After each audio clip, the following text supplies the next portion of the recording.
Stock market. जब हम ये वर्ड सुनते हैं तो सबसे पहले हमारे ज़हन में क्या आता है? लॉसेस, नुकसान, घाटा, सट्टेबाजी, करियर नहीं बन सकता। वेल फ्रेंड्स, एक पहलू तो ये है और दूसरा पहलू ये है कि चाहे हम किसी भी वर्ग से हो, चाहे हमारे प्रॉफिट जितने भी हो, चाहे हमारा कैपिटल जितना भी हो, चाहे हमारी इनकम जितनी भी हो, कभी ना कभी हमारे मन में ये चाह ज़रूर आई है कि हम स्टॉक मार्केट से पैसे कमा सकें। लेकिन आपको ये जान के आश्चर्य होगा फ्रेंड्स कि स्टॉक मार्केट कभी कोई वैल्यू क्रिएट करके नहीं देता ट्रेडर्स को। एक ट्रेडर का नुकसान होता है तो दूसरे ट्रेडर को प्रॉफिट होता है। तो फिर ऐसी क्या चीज है जो ये प्रॉफिटेबल ट्रेडर और ये लॉस मेकिंग ट्रेडर में डिफरेंशिएट करती है? नमस्कार दोस्तों, मैं भरत झुंझुनवाला। मैं पिछले 15 साल से स्टॉक मार्केट में ट्रेड कर रहा हूँ। फ्रेंड्स, मैं कलकत्ता में रहता हूँ और वहाँ के एक बहुत स्ट्रिक्ट मारवाड़ी फैमिली को मैं बिलोंग करता हूँ। वहाँ पर जो मारवाड़ी फैमिली जनरली जो कलकत्ता की मारवाड़ी फैमिलीज होती है, उनका एक ही गोल होता है कि बच्चा जल्दी से जल्दी कॉलेज खत्म करे और बिजनेस में लगे। 2005 में मैंने अपनी पोस्ट ग्रेजुएशन कंप्लीट करी फाइनेंस में और मैं फाइनेंस के फील्ड में कुछ करने चाह रहा था। लेकिन ऑफ कोर्स फैमिली प्रेशर के अंदर मुझे अपने फैमिली बिजनेस को ज्वाइन करना पड़ा और मैं फैमिली बिजनेस में लग गया। लेकिन फ्रेंड्स, जब मैंने फैमिली बिजनेस ज्वाइन किया और वहाँ पर देखा कि पापा लोग जो निवेश करते हैं वो जनरली एफडीज वगैरह में निवेश होता है और वहाँ पर रिटर्न्स उतने ल्यूक्रेटिव नहीं होते। वो 5-6%, 7% की रिटर्न और उसमें जो टैक्स कट जाता है तो हाथ में ले दे के कुछ नहीं बचता है। तो मैंने सजेस्ट किया पापा को कि क्यों ना हम आईपीओ मार्केट में निवेश करना शुरू करें। उस समय आईपीओ मार्केट बहुत बजिंग था, 2006 का समय था। आईपीओ मार्केट बहुत बजिंग था। जितने भी लिस्टिंग आ रहे थे, जितने भी आईपीओ आ रहे थे, सब बहुत अच्छी तरह से लिस्ट हो रहे थे, सबको बहुत अच्छा फायदा मिल रहा था। वेल मैं आपको एक चीज बताना चाह रहा हूँ कि मेरे फैमिली में आज तक शेयर मार्केट से किसी का कोई नाता नहीं रहा। कोई शेयर मार्केट का एस तक नहीं जानता। मैंने पहली बार पापा को रिक्वेस्ट किया कि अपने को आईपीओ में इन्वेस्ट करना है, वहां पर रिटर्न्स ज्यादा मिलते हैं। मैंने 10 लाख रुपए पापा से लिए और आईपीओ मार्केट में इन्वेस्ट कर दिया। आईपीओ मार्केट उस समय बहुत जबरदस्त था, बहुत फ्रेंजी था। 2006 2007 आईपीओ से लिस्ट हो रहे थे, प्रॉफिटेबल लिस्ट हो रहे थे, बहुत पैसा बन रहा था और वो 10 का यहाँ पर प्रॉफिट 16 हो गया, 60% 2 साल में। मैंने कहा पापा को, इसे कहते हैं धंधा। और मैं क्लाउड 9 पे था, मुझे लगता था अब इससे अच्छा धंधा तो मिल ही नहीं सकता। फिर मैंने यहाँ से सेकेंडरी मार्केट में इन्वेस्ट करना शुरू किया। मैंने अपने ब्रोकर से शेयर्स के नाम मांगे, उनसे कहा, ब्रोकर को कहा कि जो अच्छे शेयर हैं, जो अच्छे रिटर्न्स दे रहे हैं, उनके नाम बताओ। उन्होंने मुझे नाम बताए। फिर मैंने जो मेरी फाइनेंस की नॉलेज थी वो मैंने वहाँ पर अप्लाई किया। मैं ओपीएम देखता था, ईपीएस देखता था, कैश फ्लो वगैरह सब कुछ देखकर जो उनमें से बेस्ट स्टॉक होता था वो मैं सिलेक्ट करता था अपने पोर्टफोलियो के लिए और एक होल्डिंग बनाने की मेरी चेष्टा थी कि एक अच्छी होल्डिंग बन जाए। अच्छा चल रहा था। 2006 2007 2008 वाज वेरी वेरी गुड।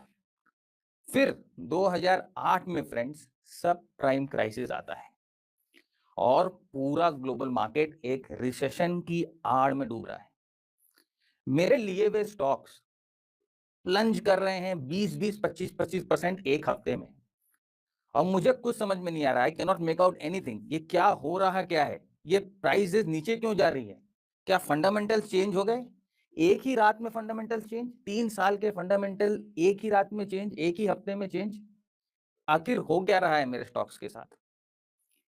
फिर मुझे समझ में आया कि बॉस, ये कुछ मैं मिस कर रहा हूं, यहाँ पर कुछ ना कुछ मिस हो रहा है। फंडामेंटल्स पे तो मार्केट नहीं चल रहा है। यहाँ पर मैंने अपने लाइफ की सबसे बड़ी भूल करी। मैंने उन स्टॉक्स को एवरेज करना शुरू किया।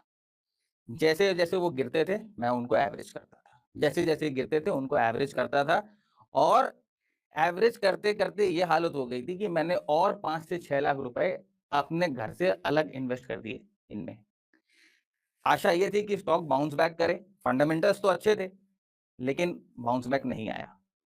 अब जब वो 17-18 लाख का प्रॉफिट वापस नीचे जाने लगा और अब घर की कैपिटल जब जाने लग गई, उस समय मुझे डर लगने लग गया कि अब तो अगर ये चीज पापा को बताई जाए तो बड़ी दिक्कत में है हम। तो फिर हमने क्या किया, उस सारे पोर्टफोलियो को बेच दिया और जितना लॉस हुआ था, 3-4 लाख का लॉस हुआ था, वो जो 10 से 17 हुआ था वो तो पूरा गया ही। साथ में घर के 2-3 लाख रुपए और गए। जितना हुआ हम लोगों ने उसको विथड्रॉ किया और साइड में एफडी वेफडी करके वापस बैठ गए। फ्रेंड, जब कोई भी बंदा लॉस की चोट खाता है ना, तो सबसे पहले उसका एक ही मोटिव रहता है, एक ही इरादा रहता है कि इस लॉस को कैसे रिकवर किया जाए। अब इस लॉस रिकवरी के चक्कर में मैंने सर्च करना शुरू किया इंटरनेट पे, और बहुत सारे ऐसे call providers, tip providers, research providers मिले जो कि क्लेम करते थे कि एक ही साल में 100-200% बना के आपके लॉस को रिकवर करा देंगे। और मैं बहुत सरप्राइज था कि ये ऐसा इनके पास क्या फॉर्मूला है जो एक ही साल में 200-300% बन सकते हैं। यहाँ पर मैंने दूसरी भूल करी। मैंने इन call providers, research providers, tip providers को पैसे दिए और अंधाधुंध इन लोगों के कॉल्स पे मैंने ट्रेड करना शुरू किया। भाई, यहाँ से मार्केट अच्छा ऊपर की तरफ जा रहा था, 9, 10, 11 जो अच्छी रिकवरी हो रही थी, लेकिन मैं तो लॉस में ही था। इनके दिए हुए एक भी कॉल, एक भी टिप नहीं चलते थे। 10 में से 1 चलता था, 9 में लॉस होता था। 1-1.5 महीने के अंदर मेरे को समझ में आ गया कि अगर ऐसा किया तो जितने पैसे बचे हैं वो भी खत्म हो जाएंगे। ऑलरेडी मेरी कैपिटल आधी हो चुकी थी। जो इनिशियल एलोकेशन जो मुझे मिला था वो ऑलरेडी आधी हो चुकी थी। अब मुझे डर लगने लग गया था कि शायद ये मार्केट मेरे लिए नहीं है या मेरी अप्रोच गलत है। दोस्तों से बात करी तो दोस्तों ने कहा कि आप एक काम करो, आप थोड़ा सेफली खेलो। आप जो लार्ज कैप्स होते हैं उनमें इन्वेस्ट करो, म्यूचुअल फंड में इन्वेस्ट करो, तो वो जो होते हैं कम गिरते हैं। बाकी स्टॉक्स के मुकाबले, मिड कैप्स के मुकाबले, स्मॉल कैप्स के मुकाबले वो कम गिरते हैं, स्टेबल होते हैं। फिर 2009 में, 2010 में मैंने अपनी जो एलोकेशन थी वो लार्ज कैप्स और म्यूचुअल फंड में करना शुरू कर दी। And everything was good, return अच्छे आ रहे थे और एलोकेशन बढ़ रही थी, रिटर्न अच्छे आ रहे थे एंड एलोकेशन वाज इंक्रीजिंग। धीरे धीरे मैं अपनी एलोकेशन बढ़ा रहा था।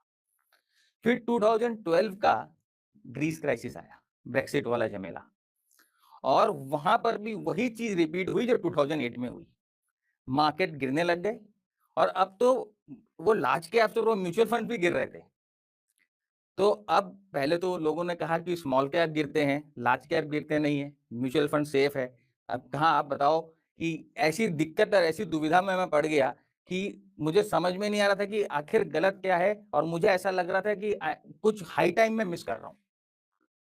तो 2012 में मैंने डिसाइड किया कि अब समय आ गया है कि खुद सीखेंगे और खुद ट्रेड करने की कोशिश करेंगे या इन्वेस्ट करने की कोशिश करेंगे। उस समय ट्रेडिंग वर्ड हम नहीं जानते थे, उस समय इन्वेस्टिंग ही ज़्यादातर हम लोगों का फोकस रहता था कि अब हम इन्वेस्ट करना शुरू करेंगे। जब सर्च किया कि किस तरह से मार्केट में इन्वेस्ट किया जाए, देन टेक्निकल एनालिसिस एक शब्द जो इंटरनेट से उमड़ के आया। एंड जब मैंने देखा टेक्निकल एनालिसिस क्या होती है, तो वहाँ पर वो प्राइस पैटर्न्स और वो मूविंग एवरेजेस वगैरह, इन सब ने मुझे एक किक दी और मुझे ऐसा लगा कि इन स्टडीज के थ्रू मैं कुछ कर सकता हूँ। 2012 में जब मैंने ये सब देखना शुरू किया, तो साथ ही साथ CMT जो एक चार्टेड मार्केट टेक्नीशियन एक सर्टिफिकेशन होता है, ये MTA USA प्रोवाइड करता है। ये टेक्निकल एनालिसिस की एक प्रेस्टिजियस सर्टिफिकेशन है। मैंने इसके लिए भी एनरोल किया और एनरोल करने का मेरा इरादा यही था कि मुझे नॉलेज मिलना है। मुझे किसी भी तरह की किसी को कोई सर्विस, कोई रिसर्च नहीं प्रोवाइड करनी थी, मुझे नॉलेज चाहिए थी। मैंने धीरे धीरे पढ़ाई शुरू करी और साथ ही साथ मैंने देखा कि बहुत से लोग सिखाते भी हैं, टेक्निकल एनालिसिस सिखा रहे हैं। बहुत से लोग सॉफ्टवेयर्स, अतरंगी सॉफ्टवेयर्स बेच रहे हैं, जहां पर बाय सिग्नल आ जाता है, सेल सिग्नल आ जाता है, और ऐसा लगता है कि ये मनी मेकिंग मशीन है। ये सॉफ्टवेयर आपने लगा लिया और अपने पैसे डाल दिए तो फिर आपको पैसे मार्केट से ऑटोमेटिकली मिलेंगे, मनी मेकिंग मशीन। मुझे ऐसा लगा कि I have cracked the code, market का कोड जो है मैंने क्रैक कर दिया। मैंने वो सॉफ्टवेयर्स भी लिए, मैंने वो कोर्सेज भी लिए, लेकिन जो पीछे दिख रहा था ना, उससे ये सारी चीजें विपरीत थी। वो जो सीख रहे थे, अप्लाई कर रहे थे, कुछ काम नहीं आ रहा था। सॉफ्टवेयर जो बैक टेस्टेड रिजल्ट दिखा रहे थे, अप्लाई कर रहे थे, कुछ काम नहीं आ रहा था, और नुकसान हो जा रहे थे। अब तो भैया बड़ी मुश्किल में फंस गए थे कि अब क्या करना है। देखिए, स्टॉक मार्केट से पैसा बनेगा ये हम जानते हैं, लोगों ने पैसा बनाया ये हम जानते हैं, और मुझे भी जिद थी कि बनाना तो है पैसा, लेकिन सही अप्रोच, सही डायरेक्शन, सही दिशा नहीं मिल रही थी। फिर मैं एक दिन एक मैगजीन पढ़ रहा था, स्टॉक एंड कमोडिटीज, और उसमें मैंने विलियम ओ'नील उनकी एक इंटरव्यू पढ़ी और मैंने देखा कि उन्होंने यूएस मार्केट्स में बहुत गहरी रिसर्च करके रखी है पैटर्न्स के ऊपर। फिर मैंने उनकी किताबें लाई, फिर उनकी किताबें रीड करी और वहां से समझ में आया कि उन्होंने हर चीज को मैथमेटिकली डिफाइन किया है। उनका कहना था कि मैथ्स जो है वो कभी गलत नहीं हो सकता, 2+2 हमेशा 4 रहेगा, रिजल्ट तो आपका सेम ही रहेगा चाहे आपके मेथड्स अलग हो। तो फिर ये बात मुझे बहुत जबरदस्त स्ट्राइक करी और मैंने उस लाइन में सोचना शुरू किया। मैंने 3-4 लोगों को हायर किया और फिर हम लोगों ने रिसर्च शुरू करी। हम लोगों ने रिसर्च शुरू करी प्राइस पैटर्न्स के ऊपर। प्राइस पैटर्न्स जैसे कि हेड एंड शोल्डर पैटर्न होता है, जो प्राइस अपने नॉर्मल कोर्स में बढ़ने से पहले, कंसोलिडेशन करने से पहले एक प्राइस पैटर्न बनाती है, तो उन पैटर्न्स के बारे में हम लोगों ने रिसर्च करना शुरू किया। हम लोगों ने ये देखा, ये रिसर्च किया कि ये पैटर्न्स कब सक्सेसफुल होते हैं, कौन से कंडीशन में सक्सेसफुल होते हैं, कौन से कंडीशन में फेल हो रहे हैं। ब्रेकआउट होता है तो ऊपर प्राइस कितना % जाता है, ब्रेकआउट फेल होता है तो प्राइस कितना नीचे आता है। अगर हम इसे मूविंग एवरेजेस से मिला दे तो इसमें क्या रिटर्न्स बढ़ सकती है, क्या रिटर्न्स का इजाफा हो सकता है, अगर हम इंडिकेटर्स लगा दे तो क्या फायदा हो सकता है। ये डीप रिसर्च की हम लोगों ने बहुत सारे पैटर्न्स पे, बहुत सारे चार्ट्स पे, और फाइनली 2015 के आसपास एक टेम्पलेट हम लोगों के पास तैयार होकर रेडी हो गया कि ये पैटर्न्स हैं, ये पैटर्न्स अच्छा काम करते हैं। अगर आप इसमें मूविंग एवरेजेस लगा दो तो ये इनकी एफिशिएंसी बढ़ जाती है, इंडिकेटर्स लगा दो तो थोड़ी एफिशिएंसी और बढ़ जाती है। वो टेम्पलेट हम लोगों के पास था, अब टाइम था इसको डिप्लॉय करने का। तो हम लोगों ने इस बार छोटे से शुरुआत करी। अभी हमारा गोल बड़ा पैसा बनाने का नहीं था, अभी ये गोल था कि जो चीज हम लोगों के पास है उसको धीरे धीरे टेस्ट किया जाए और फिर अगर रिजल्ट मिलता है तो आगे हम इसको टॉप अप करेंगे। तो धीरे धीरे हम लोगों ने अपना कैश डिप्लॉय करना शुरू किया। और मैं आपको एक सिंपल एग्जांपल देता हूं कि कितनी सिंप्लिसिटी आप अगर अपनी ट्रेडिंग में लेके आओ तो सिंपल सिंपल चीजें हम मिस कर जाते हैं। एक एग्जांपल है कि अगर मार्केट लगातार नीचे गिर रहा है और गिर के पहला हाई बनाता है तो दूसरे हाई बनाने की प्रोबेबिलिटी कितनी होती है? दूसरे हाई बनाने की प्रोबेबिलिटी 61% होती है। हम लोगों ने ये सब बारीकियों पे नजर डाला। अब देखिए, एक सिस्टम आपको रेडीमेड मिल गया कि 61%, एक ऐसा सिस्टम आपको मिल गया जिसकी सक्सेस रेट 61% है, जिसकी प्रोबेबिलिटी सक्सेस होने की 61% है। एकदम सिंपल है। कुछ इसमें हम लोगों ने कॉम्प्लेक्सिटी नहीं डाली, कुछ हम लोगों ने इसमें इंडिकेटर्स नहीं लगाए, कुछ नहीं लगाए। जस्ट अगर गिरने के बाद एक हाई बनता है तो दूसरे हाई बनने की प्रोबेबिलिटी 61% होती है। अप्लाई करके देखिए। तो अब ये सिस्टम हम लोगों के पास तैयार था, हम लोगों के पास सब चीज रेडी थी। अब हम लोगों को दिक्कत आने लगी पोजीशन साइजिंग में। फ्रेंड्स, पोजीशन साइजिंग क्या होती है कि जनरली एक स्टॉक में आप कितने पैसे एलोकेट करोगे वो डिसाइड करने की मेथड को पोजीशन साइजिंग बोली जाती है। तो अब हम लोग क्या कर रहे थे, इक्वल एलोकेशन कर रहे थे हर एक स्टॉक में। तो जो स्टॉक अच्छा जा रहा था वो भी 20 लाख रुपए एलोकेशन हो रहे थे, जो स्टॉक खराब हो रहा था उसमें भी 20 लाख रुपए एलोकेशन हो रहे थे। तो यहाँ बड़ी दिक्कत आने लग गई। भाई, हम प्रॉफिट तो जल्दी बुक कर लेते हैं लेकिन लॉस पूरा खाते हैं। ये इस तरह की अब इसको ओवरकम करना था। अब इसके लिए और पढ़ाई और रिसर्च चाहिए थी। तो हम लोगों ने वापस खोजना शुरू किया तरीका। तो फिर हम लोगों ने वॉन थ्राप की 2 किताबें पढ़ी, एक पोजीशन साइजिंग के ऊपर, एक रिस्क मैनेजमेंट के ऊपर, और उसको सिंप्लीफाई करके हम लोगों ने अपने सिस्टम में अप्लाई किया और वहां से गेम पूरा चेंज हुआ। अब स्टॉक्स को हम राइड करते थे और जो लॉसेस होते थे उनको जल्दी कट करते थे। एक सिंपल मैथ मैं आपको बताता हूं। अगर आपकी इच्छा है कि आपको 100% गेन हो एक साल में, तो आप क्या सोचोगे कि आपको बड़े बेट्स लेने होंगे, आपको बहुत ट्रेड्स लेने होंगे? नहीं। अगर आप साल में 124, ध्यान से सुनिएगा फ्रेंड्स, अगर आप साल में 124 सक्सेसफुल ट्रेड लेते हो जिसकी सक्सेस रेशियो 2:1 है, मतलब जब भी आप कमाते हो आप 2 रुपए कमाते हो, जब भी आप खोते हो आप 1 रुपए खोते हो।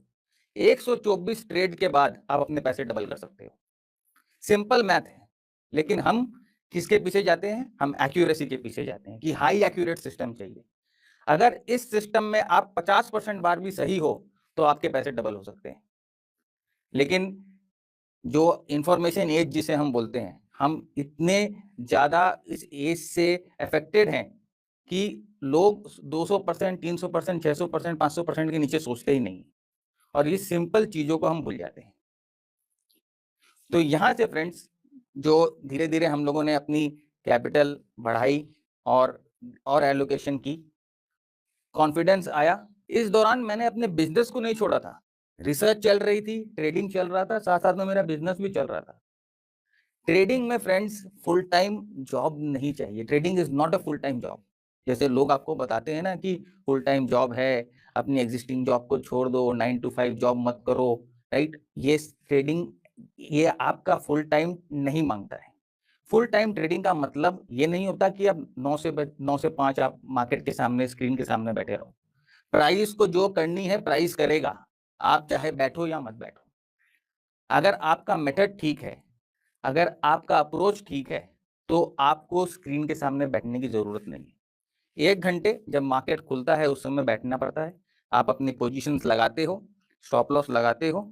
मार्केट बंद होने के पहले 1 घंटे बैठना पड़ता है, ये देखने के लिए कि आपके पोजीशंस क्या कर रहे हैं। और मार्केट बंद होने के बाद आप 1-1.5 घंटे वापस रिसर्च करते हो। तो मेरी दिनचर्या यही है। उसके अलावा मेरा टोटल जो टाइम है अपने बिजनेस में डेडिकेटेड रहता है। मैं 2 से 3 घंटे ही एक दिन में मार्केट को रीड करने के लिए देता हूँ, और इससे मेरी एफिशिएंसी बढ़ी है, कम नहीं हुई है फ्रेंड्स। तो 2005 के बाद मैंने मार्केट और अपना बिजनेस पैरेलली चलाया, और आज के टाइम पे मेरा बिजनेस भी ग्रो कर रहा है, मेरी ट्रेडिंग अकाउंट भी ग्रो कर रही है। मैं अपने लिए, खुद के लिए ट्रेड करता हूँ, मेरे खुद के फंड्स हैं और करोड़ों का पोर्टफोलियो मेरा है, जहाँ पर मैं लगातार अपनी मेथड्स जो हम लोगों ने टेस्ट किए थे उस पे मार्केट्स को ट्रेड करता हूँ। तो फ्रेंड्स, मेरे कहने का मतलब ये है कि अगर आपको ट्रेड करना है तो आप बखूबी मार्केट से ट्रेड कर सकते हो, अच्छा पैसा कमा सकते हो। अपनी एग्जिस्टिंग जॉब को, अपने एग्जिस्टिंग काम को मत छोड़ो। आप अपने एग्जिस्टिंग काम के साथ, अपनी एग्जिस्टिंग जॉब के साथ मार्केट में ट्रेड करके पैसा, देखिए मार्केट में सब तरह के पार्टिसिपेंट पैसा कमाते हैं, चाहे वो स्कैल्पर हो, चाहे वो इंट्राडे वाले हो, चाहे वो इन्वेस्टर हो, चाहे वो ट्रेडर हो। बस आपको अपनी पर्सनालिटी को पहचानना है कि आपकी क्या पर्सनालिटी है। उस पर्सनालिटी को पहचानो, और उस पर्सनालिटी को ग्रूम करने के लिए मेथड पहचानो, और उस मेथड पे पूरी तरह से फोकस हो जाओ, डेडिकेटेड हो जाओ, और फिर देखो मार्केट आपको कैसा पैसा बना के देता है। तो फ्रेंड्स, मैं ये आशा करता हूं कि ये टॉक से आप इंस्पायर्ड हुए होंगे और कुछ ना कुछ टेक अवे आपने लिया होगा। हाँ, मेरे सक्सेस स्टोरी को मत लो, मेरी गलतियों से कुछ सीखने की कोशिश करो। मैंने कहाँ गलती करी उसको पिकअप करो, और वो गलती आप ना दोहराओ, ये मेरी आशा है। साथ ही साथ आई थैंक दिस जोश platform for inviting me and sharing my journey with you, कि आपको इंस्पिरेशन मिले, और मैं इसी के साथ आपकी एक सुखद और एक प्रॉफिटेबल जर्नी की आशा करता हूँ। धन्यवाद।